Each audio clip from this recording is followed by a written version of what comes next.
Chapitre 17. Je deviens trop vieille pour ce genre d'équipée. C'est Morgane qui devrait être en ce moment à ma place. Frileusement emmitouflée dans sa grande cape, Viviane chevauchait sous la pluie glaciale de cette fin d'hiver. 4 ans avaient passé depuis le jour où Merlin lui avait appris que Morgane était restée à Caerleon pour y devenir dame d'honneur de la reine Guenièvre. La future dame du lac, dame d'honneur d'une reine. Comment Morgane avait-elle osé renier son destin au point d'accepter de servir une simple femme et refuser de revenir à Avalon? Pourquoi avait-elle ensuite fui brusquement le château pour une destination inconnue? Non, Morgane, contrairement à ce que beaucoup supposaient, n'était pas revenue à l'île sacrée. Elle n'avait pas davantage gagné Tintagel ni la cour de Lot des Orcades. Où se trouvait-elle donc? Avait-elle, femme seule sur des routes désertes, été attaquée, dépouillée, blessée, assassinée même, et son corps jeté dans un fossé? Les bêtes sauvages l'avaient-elles dévorée? Non, c'était impossible, car si un tel malheur lui était arrivé, le miroir magique le lui aurait révélé. Il est vrai que le don de seconde vue, Viviane en était consciente, l'abandonnait de plus en plus fréquemment. Essayant parfois de percer le mystère des événements, ne trouvait-elle pas trop souvent maintenant rien d'autre devant ses yeux qu'un vague voile grisâtre, voile de l'inconnu?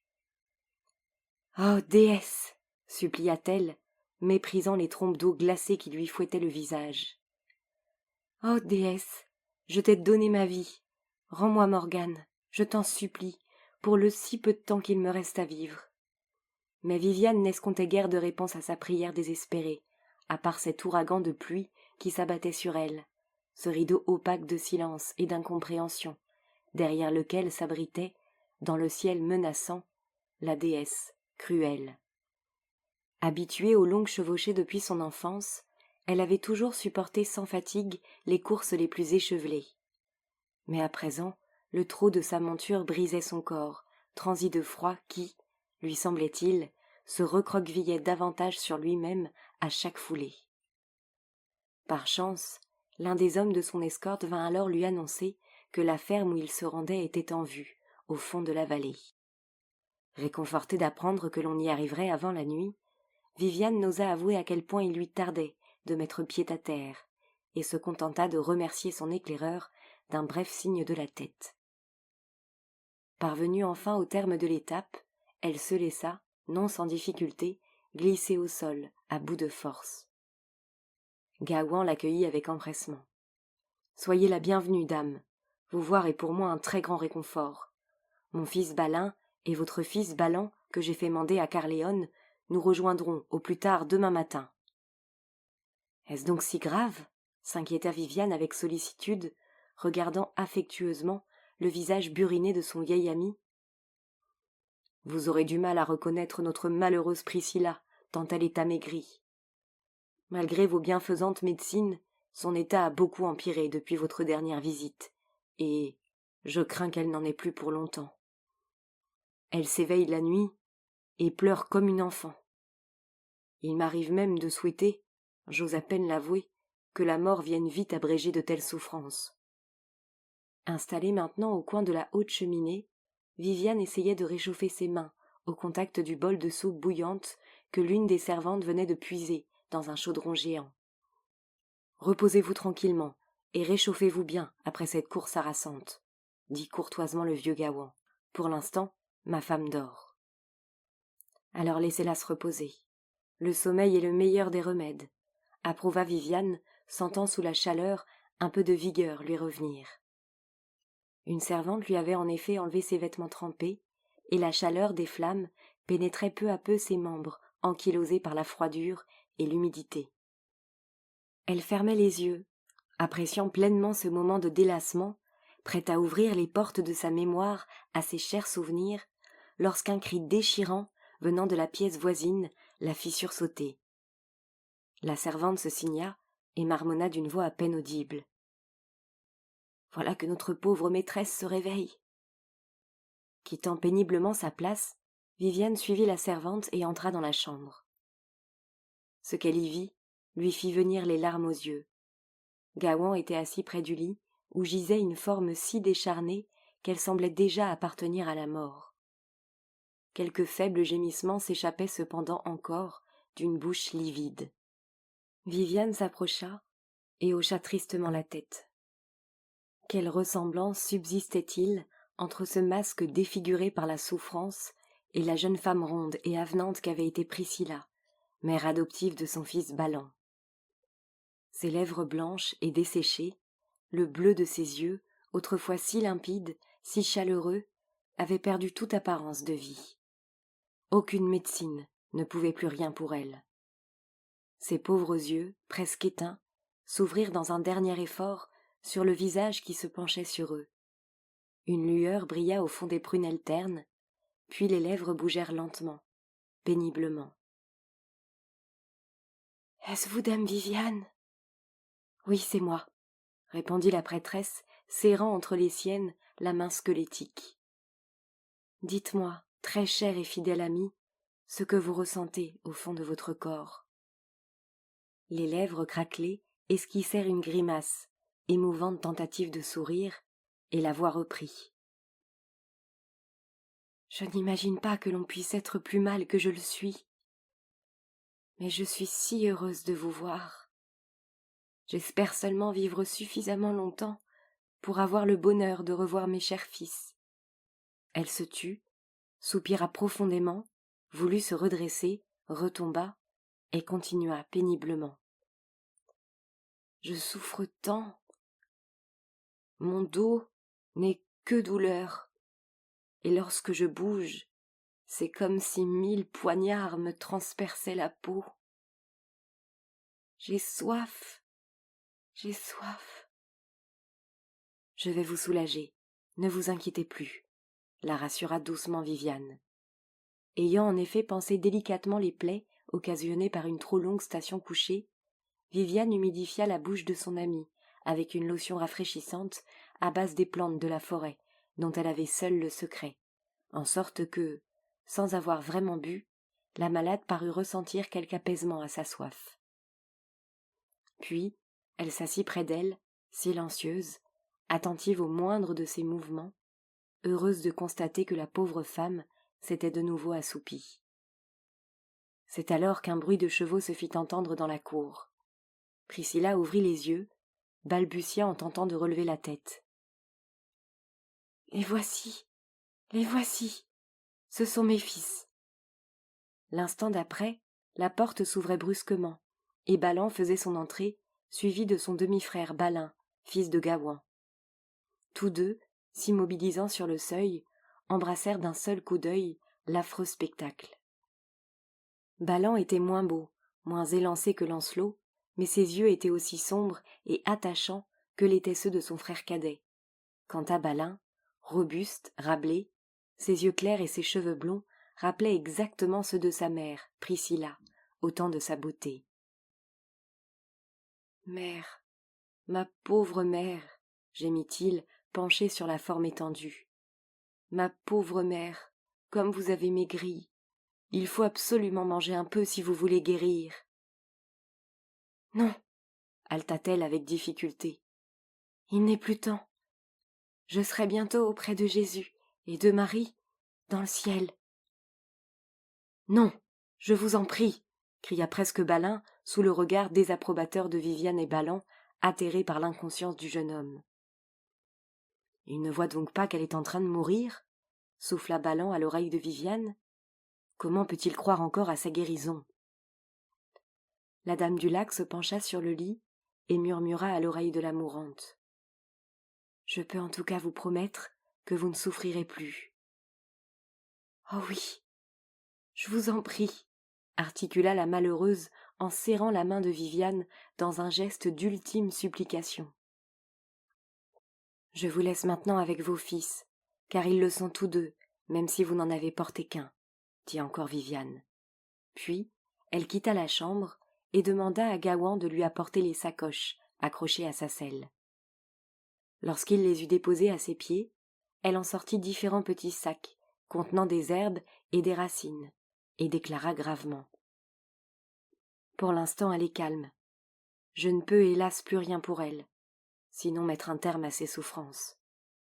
C'est ce qu'elle souhaite. Elle me l'a dit. « Il n'y a plus aucun espoir ?» interrogea douloureusement Gaouan. « Aucun. Ces douleurs ne peuvent que devenir de plus en plus insupportables. Je ne veux pas croire que votre Dieu puisse accepter cela. » Hélas, je l'ai souvent entendu dire, reprit Gaouan, qu'elle aurait mieux fait de se jeter à la rivière quand elle était encore capable de marcher. Il est donc temps désormais de l'aider à s'en aller en paix, puisque telle est sa volonté. « Madame, » dit alors Gaouan, des larmes dans la voix, « j'ai toujours eu totale confiance en vous. Ma femme aussi. Si vous avez pouvoir de mettre un terme à sa souffrance, je sais qu'elle vous en bénira. » La douleur ravageait les traits de Gaouan, mais s'y lisait en même temps une dignité et une résignation que Viviane ne put s'empêcher d'admirer. Elle posa affectueusement la main sur son épaule et l'entraîna dans la chambre où Priscilla échangeait calmement quelques mots avec Balin. Celui-ci s'étant éloigné du lit, Balin s'approcha à son tour. « Vous aussi avez été un bon fils pour moi, » parvint-elle encore à dire. « Promettez-moi de veiller sur votre frère d'adoption et... » Sa phrase s'acheva dans un tel hurlement de douleur qu'il sembla un instant emplir toute la ferme. « Priscilla, j'ai pour vous un remède qui va mettre un terme à toutes vos souffrances, » intervint aussitôt Viviane. « Oh oui, j'ai si mal !» se plaignit la mourante. « Je voudrais tant dormir, tant oublier, je vous bénis, madame, et la déesse aussi. » « En son nom, voici votre délivrance, » murmura Viviane, soulevant la tête de Priscilla pour l'aider à boire. « Lorsque vous aurez bu, toute souffrance en vous disparaîtra. » La coupe vide, Priscilla se laissa retomber sur sa couche, essayant d'esquisser d'un geste vague de la main un remerciement à l'adresse de Viviane. « Embrassez-moi. »« Adieu, » articula-t-elle avec un pauvre sourire. Viviane se baissa pour poser sur le front décharné un dernier signe de tendresse. « Ainsi, se dit-elle en se relevant, j'étais venue pour apporter la vie et la guérison, et je vais repartir comme la vieille femme la mort. » Puisse ce qu'elle venait de faire pour Priscilla, quelqu'un d'autre à sa place, en faire de même, lorsque son tour un jour arriverait. À quelques pas de sa mère, Balin, l'air sombre, regardait Viviane s'éloigner du lit de la mourante. Lorsqu'elle quitta la pièce, il la suivit en silence et s'assit auprès d'elle, à la longue table de chêne où le repas du soir était servi. Balin lui aussi était là, mais Gaouan était resté auprès de son épouse. « La route a été longue pour vous aussi, n'est-ce pas ?» demanda Viviane, tout en faisant honneur aux plats et aux boissons, car elle se sentait aussi affamée qu'épuisée. « Oui, nous avons galopé d'une traite jusqu'ici, » répondit Balin. « Un voyage affreux, sous une pluie glaciale. »« Mange, Balin, » continua-t-il en tendant à son frère d'adoption un plat de poisson. « Je ne pourrais avaler la moindre chose ce soir, » maugréa ce dernier en repoussant le plat, alors que notre mère souffre ainsi dans la pièce voisine. « Mais Dieu soit loué, grâce à vous, madame, j'espère qu'elle se sentira bientôt mieux. La dernière fois que vous vous êtes rendue à son chevet, vos remèdes ont déjà accompli un miracle. » Viviane regarda le jeune homme avec insistance, ne pouvant croire qu'il n'avait toujours pas compris l'état désespéré de sa mère. « Le seul miracle à attendre, dit-elle fermement, est qu'elle puisse maintenant rejoindre son Dieu, le plus paisiblement du monde. » Indigné, Balin la foudroya du regard, la bouche contractée, et cria presque. « Comment osez-vous dire chose pareille ? Et pourquoi alors êtes-vous venu, si vous n'êtes pas capable de la guérir ? Vous avez pourtant affirmé tout à l'heure que vous alliez mettre un terme à ses souffrances. »« En vérité, Balin, ma mère l'a fait, » intervint Balin, en posant sur l'épaule de son frère une main amicale. « Voulais-tu donc voir Priscilla souffrir plus encore qu'elle n'a souffert ces derniers jours ? » « Monstre! Qu'avez-vous fait? Hurla alors Balin en se précipitant sur Viviane, la main levée comme s'il voulait la frapper au visage. Vous n'êtes qu'une criminelle, une sorcière hideuse qu'on devrait pendre. Père! Père, vous entendez? Viviane a assassiné ma mère. Mais comme il courait vers la chambre de la mourante, Gaouan apparut sur le seuil, très pâle, referma la porte derrière lui et réclama le silence d'un geste autoritaire. « Priscilla n'est plus !» fit-il dans un sanglot. Bousculant sans ménagement le vieil homme, Balin fit irruption dans la chambre de la défunte. Sereine, Priscilla, les yeux définitivement clos, reposait sur son lit, figée pour l'éternité. Hébété, fou de douleur et de rage, le regard fixé sur le corps immobilisé, Balin se lança alors dans un monologue incohérent où revenaient sans cesse les mots meurtre, sorcière, traître, folle, immonde, pauvre mère. Gaouan l'entraîna doucement hors de la pièce. « Venez, mon fils, et reprenez-vous. Votre mère aimait Viviane infiniment et lui a toujours fait confiance. » À son tour, la dame du lac tenta d'intervenir, avec des mots simples et affectueux. Mais Balin n'écoutait plus personne. L'air haineux, il jetait de tels regards à leur adresse qu'elle préféra regagner le coin de l'âtre, où, exténuée, elle s'assit, en proie à un indicible découragement, les yeux rivés aux flammes. « Pardonnez-lui, » demanda Balin en la rejoignant. « Le choc a été si rude pour lui. Il est si malheureux et ne sait plus ce qu'il dit. Plus tard il vous sera reconnaissant, comme moi, d'avoir aidé Priscilla à quitter la vie sereinement. » Pauvre petite mère, elle souffrait tant, acheva-t-il en se laissant tomber à genoux près de Viviane. Et, comme un enfant, il s'abandonna à son désespoir, le visage enfoui dans sa jupe. Loin d'être ému par ce spectacle, Balin revint à la charge avec une violence accrue. « Tu sais que c'est elle qui vient d'assassiner notre mère, » siffla-t-il au comble de la fureur, « et tu cherches consolation à ses genoux? N'as-tu pas honte ?» C'en était trop. À ces mots, Balin releva la tête et apostropha son frère sans ménagement. « Elle a fait ce que notre mère lui a demandé de faire. Es-tu donc assez fou pour n'avoir pas compris que, même avec l'aide de Dieu, Priscilla ne pouvait survivre plus de 5 ou 6 jours, et cela dans d'intolérables souffrances? Elle était ma mère d'adoption, donc ma mère à moi aussi. Oh mon frère, j'éprouve autant de peine que toi-même. Pourquoi faut-il en plus nous déchirer ainsi? Allons, il suffit. Viens maintenant, assieds-toi à côté de moi, et buvons ensemble un peu de ce vin qui nous réconfortera. Notre mère est maintenant auprès de Dieu, ses souffrances ont pris fin. Mieux vaut prier pour elle que de nous quereller. Non, je refuse de rester une seconde de plus sous ce toit où l'infâme sorcière a assassiné ma mère. Se relevant d'un bond, Gaouan, livide, alla droit à son fils et le gifla à toute volée, s'exclamant d'une voix blanche. « Je t'interdis, Balin. La dame d'Avalon est notre amie, notre hôte. Je ne permettrai pas que l'on bafoue ainsi les lois les plus sacrées de l'hospitalité. » Mais Balin ne voulait rien entendre. « Ainsi vous êtes tous contre moi, » protesta-t-il comme un fou. « C'est bon, je préfère quitter cette maison à jamais. » Et tournant les talons, il disparut dans la nuit. « Faut-il le retenir, père, et l'empêcher de faire quelque sottise ?» demanda respectueusement Balin. « Non, c'est inutile, » répondit le vieil homme en secouant la tête avec un abattement profond. Les mots ne lui seraient d'aucun secours dans l'état où il est. Laissons-le se calmer.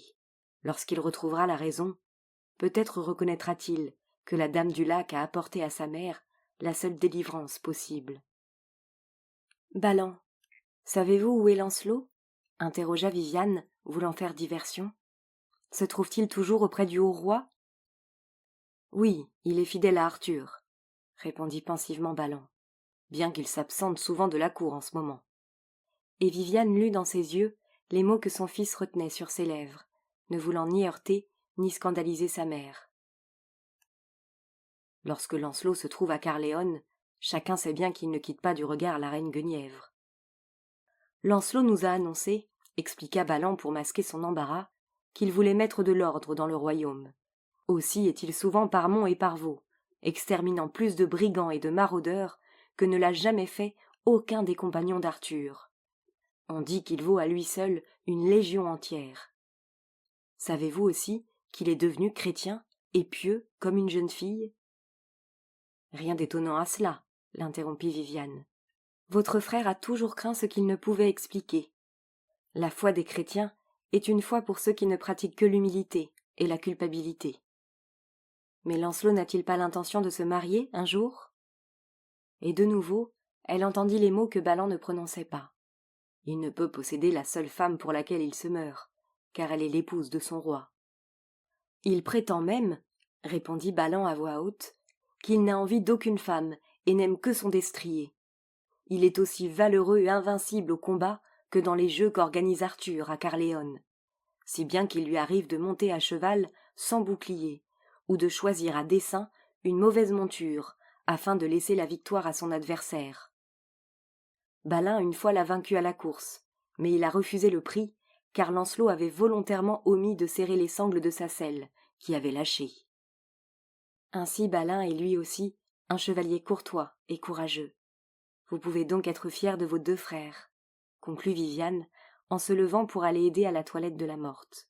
Mais, lorsqu'elle pénétra dans la chambre, ce fut pour constater que les femmes du village et un prêtre l'y avaient précédée et terminé leur tâche. Sans chercher à s'imposer, elle accepta donc avec reconnaissance l'offre de Gawain de se retirer dans la meilleure chambre de la maison pour y prendre un repos bien mérité. Elle eut cependant beaucoup de mal à s'endormir. Tous ses propos échangés avec Balan au cours de cette éprouvante soirée se bousculaient dans son esprit. La mise en terre de Priscilla eut lieu le lendemain matin, sans que le soleil arrive à percer une seule fois l'épaisse couche de nuages. Balin était revenu et se tenait en larmes à quelques pas de la tombe refermée. « Croyez-moi, je partage votre chagrin, » lui dit doucement Viviane lorsqu'ils eurent tous regagné la ferme. « Dame Priscilla et moi avons été intimement liés toute notre vie. C'est la raison pour laquelle je lui avais confié mon propre fils. Faisons la paix, voulez-vous, et oublions cette querelle passagère. » Voulant accompagner ces paroles d'un geste de réconciliation, Viviane tendit les bras en direction de Balin. Mais celui-ci se détourna brutalement, le visage si fermé, si hostile, qu'elle le laissa partir sans chercher à le retenir. Alors, malgré l'insistance de Gawain, la suppliant de rester quelques jours en sa compagnie, Viviane demanda sa monture. « J'ai hâte, dit-elle, de regagner Avalon le plus rapidement possible. »« Désirez-vous que je vous escorte jusqu'à l'île sacrée ?» proposa Balan. « Les brigands pullulent dans la forêt. »« Merci de votre sollicitude, mon fils, mais je n'ai pas d'or sur moi, et ceux qui m'accompagnent sont tous des hommes des tribus. En cas d'attaque, nous nous dissimulerons dans les collines. Et puis mon âge, hélas, me met à l'abri d'autres convoitises. On ne tentera donc pas de m'enlever, » poursuivit Viviane en souriant. « Restez donc auprès de Gawain, pleurez ensemble notre chère Priscilla. Réconciliez-vous, je vous en supplie, avec Balin, et ne vous querellez plus jamais à mon sujet. » Elle allait continuer, mais s'arrêta brusquement. Une image horrible traversait son esprit. Balan, le corps transpercé d'une épée, perdait son sang à grands flots. « Mère, qu'avez-vous ? Vous êtes soudain si pâle. Appuyez-vous à mon bras. »« Ce n'est rien, mon fils, ce n'est rien. Promettez-moi seulement de faire la paix avec votre frère Balin. »« Je vous le promets, ma mère, » répondit respectueusement Balan, scellant son engagement par un baiser sur la main que lui tendait sa mère. Viviane, ayant fait ses adieux à Gawain, s'éloigna alors dans la lumière froide de cette journée d'hiver, précédée par son escorte qui lui ouvrait la route. Le long voyage qui l'attendait allait lui permettre de réfléchir tout à loisir aux sombres présages qui venaient de l'assaillir. Quelle était cette vision affreuse de Balan, tout ensanglanté par sa blessure ? N'était-ce que l'image amplifiée d'une simple blessure qu'il recevrait dans un prochain combat? Étant l'un des fidèles compagnons d'Arthur, il fallait bien s'attendre à ce qu'un jour ou l'autre, dans cette guerre interminable contre les Saxons, il reçût quelque mauvais coup. Et Lancelot, n'avait-il pas maintenant largement dépassé l'âge du mariage? Certes, il existait des hommes peu enclins à partager leur vie avec une femme, et qui préféraient l'amitié virile de leurs compagnons d'armes. Lancelot était peut-être de ceux-là, à moins qu'il ne se soit jeté à corps perdu dans la guerre pour tenter d'oublier celle qui consumait son cœur. D'un geste de la main, Viviane chassa de ses pensées la silhouette de ses fils. Aucun des deux ne lui était aussi cher que Morgane. Où était-elle en cet instant? Cette question seule prévalait sur les autres, car le temps était venu de lui transmettre la charge d'Avalon. Oui, c'était elle maintenant qui devait devenir la nouvelle dame du lac, perspective sacrée que son inexplicable absence compromettait chaque jour davantage. Dès son retour à Avalon, Viviane décida donc d'interroger sans plus attendre la doyenne des sages de l'île. « Existe-t-il, dans la maison des Vierges, lui demanda-t-elle, une jeune fille susceptible de pénétrer dans le bosquet sacré ou d'interroger le feu, mais qui n'ait jamais jusqu'à présent tenté ni l'un ni l'autre? »« Oui, répondit la vieille femme, il y a la fille de Merlin. »« La fille de Merlin? Quelle est donc cette vierge dont j'ignore jusqu'à l'existence? Nul, pourtant, ne pénètre en ces lieux sans mon consentement, sans être supposé posséder le don et présenter toutes les aptitudes nécessaires pour bien servir les druides. Quel âge a-t-elle? Quel est son nom, et quand est-elle arrivée à Avalon? Elle s'appelle Niniane, répondit la femme. C'est la fille de Branwen. Vous ne pouvez pas vous en souvenir. Branwen prétend que Merlin a engendré l'enfant en célébrant les feux de Beltane. Il doit y avoir déjà 14 ou 15 années. Elle a, il est vrai, été élevée au loin, dans le nord, avant de venir ici, il y a 5 ou 6 saisons de cela. Vous n'y avez sans doute alors guère prêté attention. C'est une enfant douce et obéissante, qui ne fait jamais parler d'elle. Niniane. Oui, elle s'en souvenait maintenant, cette enfant discrète et frêle. Si elle était vraiment fille de Merlin et d'une prêtresse de l'île, elle possédait alors certainement le don, et pourrait peut-être l'aider à retrouver Morgane. « Qu'on me l'amène, ordonna-t-elle en se retirant, dans 3 jours, avant le lever du soleil. » 3 jours plus tard, 1 heure avant que ne pâlisse l'aube, Niniane se présenta chez Viviane. La fillette semblait très effrayée et tremblait. « Ainsi êtes-vous Niniane ?» lui demanda-t-elle avec douceur. « Quel âge avez-vous ?»« Je vivrai mon 14e hiver à la fin de l'année. »« Avez-vous déjà été au feu de Beltane ?»« Non, jamais, » répondit l'enfant en baissant la tête. « Possédez-vous le don ?»« Un peu, je crois. Je ne sais pas encore très bien. »« Bien, venez avec moi, mon enfant. Nous allons tâcher de l'expérimenter. » Prenant alors la fillette par la main, elle l'entraîna au dehors et gravit avec elle le chemin détourné qui menait au puits sacré. L'enfant était svelte et plus grande que la prêtresse. Elle avait des cheveux blonds et de beaux yeux violets. Soudain, malgré elle, Viviane l'entrevit parée et couronnée, telle la dame du lac. Était-ce là prémonition sérieuse ou fut-il rêverie? Elle l'ignorait, mais cette image s'était inscrite en elle avec une telle intensité qu'elle se prolongea à son corps défendant, jusqu'au moment où elles parvinrent au bord de l'étang. Dans un silence religieux, face au grand miroir liquide, Viviane resta un instant immobile, la tête levée vers le ciel.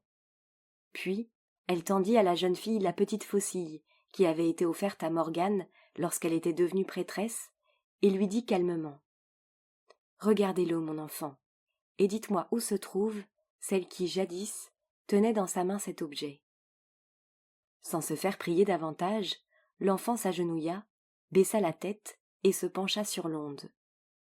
Comme toujours, la surface tranquille eut un frémissement, d'abord imperceptible, puis, comme sous l'effet d'une brise légère, des images firent peu à peu leur apparition.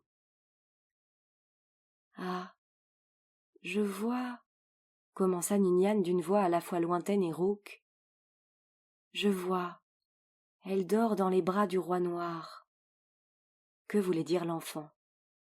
Viviane voulut secouer la jeune fille, l'obliger à se pencher davantage sur l'étang pour préciser le sens de ses paroles, mais elle se ravisa, sachant que le moindre de ses gestes, un mot trop brutalement exprimé, pouvait interrompre le charme et la vision. Aussi se contenta-t-elle de dire dans un murmure. « Niniane, dites-moi, je vous en supplie. Voyez-vous le jour où Morgane reviendra à Avalon ?» Un interminable silence suivit cette question. Puis, un souffle parcourut de nouveau la surface de l'eau, agitée soudain, sembla-t-il, d'une vie mystérieuse, et Niniane enchaîna. « Oui, elle est debout dans un bateau, ses cheveux sont tout gris. » Elle s'arrêta, poussa alors un profond soupir, comme si elle venait d'éprouver une grande souffrance. « Ne voyez-vous rien d'autre, Niniane ? Ne craignez rien, mon enfant. Parlez, dites-moi tout. » Étrange, mystérieuse, la voix d'un autre monde reprit. « Oh, la croix, la lumière me brûle, le chaudron entre ses mains. Ravenne, Ravenne, allez-vous nous abandonner ?» Niniane poussa un grand cri. Ses yeux s'ouvrirent démesurément sous le choc de quelque horrible vision, et elle tomba à terre en gémissant. Frappée d'effroi et de stupeur, Viviane considéra quelques instants, sans bouger, la jeune fille inerte à ses pieds. Puis, elle se pencha sur l'étang, prit de l'eau dans sa main et inonda le visage de Niniane. Celle-ci ouvrit enfin les yeux, regarda Viviane avec la plus vive anxiété et se mit à pleurer. « Madame, pardonnez-moi, mais je n'ai rien vu. » Ainsi ne se souvenait-elle pas de sa vision, se demanda Viviane, écartant doucement sur le front de l'enfant les mèches qui lui couvraient le visage. « Ne pleurez pas, je ne suis pas en colère, » murmura Viviane, presque maternelle. « Vous avez sûrement mal à la tête. Il faut vous reposer maintenant, et surtout, ne vous inquiétez de rien. » Avec son aide, Niniane se remit alors debout et, pressant ses deux mains contre son front douloureux, prit le chemin du retour vers la maison des Vierges. Ayant elle aussi regagné la quiétude de sa retraite, Viviane se perdit en d'incertaines conjonctures. Niniane avait-elle divagué? Elle avait pourtant à l'évidence entrevu quelque chose. Ses paroles étaient cependant restées si vagues et nébuleuses. Que voulaient dire ces mots? Elle dort dans les bras du roi noir. Que Morgane dormait dans les bras de la mort? Non, puisqu'elle avait ensuite ajouté « Elle est debout sur le bateau ». Or ce bateau était sûrement la barge d'Avalon. Mais elle avait ajouté « Ses cheveux sont tout gris ». Cela signifiait-il que Morgane reviendrait un jour, mais dans très longtemps? Et la croix, la lumière brûlante, et Ravenne, le chaudron entre ses mains? Non, tout n'était que délire, que vague tentative d'ausculter le destin, vision trop éphémère qu'on ne pouvait en aucun cas prendre en considération. Et pourtant, Ravenne portant le chaudron, symbole magique de l'eau et de la déesse, cela voulait-il dire que, Morgane ayant définitivement quitté Avalon, c'était Ravenne qui allait, à sa place, recueillir les pouvoirs de la Dame du Lac? Oui, c'était là sans doute la meilleure interprétation des phrases sibyllines prononcées par Niniane. Sinon, elles n'avaient aucun sens. Dans l'âtre, les prêtresses qui la servaient avaient allumé un grand feu. L'une d'elles lui tendit une coupe de vin chaud, qu'elle accepta, pour rompre un jeûne qu'elle supportait de moins en moins bien. Une autre l'aida à gagner un siège et lui enveloppa les épaules d'un châle de laine, tandis que plusieurs lui réchauffaient les pieds en les frottant longuement avec des herbes. Oui, elle les aimait toutes, ces femmes dévouées, ne pensant, tête baissée, avec leurs gestes doux et patients, leurs paroles retenues, qu'à bien accomplir leur office. Elle les aimait, même si elle ne les connaissait plus, comme autrefois, chacune par leur prénom. « Désirez-vous vous reposer, mère ?» demanda celle qui venait de lui servir à boire, en s'inclinant très bas. « Non, pas encore. Je voudrais d'abord qu'on aille chercher la prêtresse Ravenne. Je désire la voir. » Un moment s'écoula, et Ravenne fut devant elle. Elle était venue si silencieusement que Viviane sursauta presque en la voyant brusquement apparaître. Elle lui fit signe de s'asseoir et lui tendit sa coupe, encore à demi pleine. Ravenne la remercia d'un bref mouvement de tête, la but, sans prononcer une parole, et semble-t-il presque sans un geste, puis la posa par terre, et leva vers Viviane un regard interrogateur. « Chaque jour, l'âge me pèse davantage, et vous le savez, il n'y a personne pour me remplacer à Avalon. J'aimerais donc vous poser une question, comme je la poserai à la déesse en personne. Morgane va-t-elle nous revenir ?» Ravenne, les yeux baissés, d'abord ne broncha pas. Puis, elle releva lentement la tête et la secoua doucement. « Que voulez-vous dire ?» interrogea anxieusement Viviane. « Que Morgane ne reviendra pas, ou que vous ne pouvez le dire ?» La prêtresse fit alors un geste vague qui signifiait tout à la fois le découragement, le doute et l'ignorance. « Ravenne, reprit Viviane, vous savez que le jour approche où il va me falloir abandonner le fardeau de ma charge. Mais il n'existe personne à Avalon susceptible de me remplacer. Personne, à l'exception de vous. Si Morgane ne revient pas, c'est donc vous qui serez, après moi, la dame du lac. Vous avez prononcé un vœu de silence, et vous y êtes resté fidèle. Mais aujourd'hui, je crois qu'il est temps d'y renoncer, et d'accepter que je dépose entre vos mains le flambeau sacré de notre île. Il n'y a pas d'autre issue. » Derechef, Ravenne secoua la tête. De haute taille, maigre et osseuse, elle allait atteindre son 40e anniversaire. Ses cheveux, très noirs, encadraient un visage à la peau brune et mate, où brillaient des yeux de braise étrangement fixes. Sous un masque impassible, elle restait impénétrable. S'étant trop longtemps maîtrisée, Viviane sentit soudain ses forces l'abandonner. Elle se couvrit le visage des deux mains, et d'une voix que l'angoisse étouffait, elle cria presque. « Non, je ne peux pas, Ravenne, je ne peux plus !» Alors, toujours sans proférer le moindre mot, Ravenne la serra dans ses bras, longuement, tendrement. S'y abandonnant malgré elle, Viviane fondit en larmes, des larmes bienfaisantes qui lui semblèrent ne jamais devoir s'arrêter.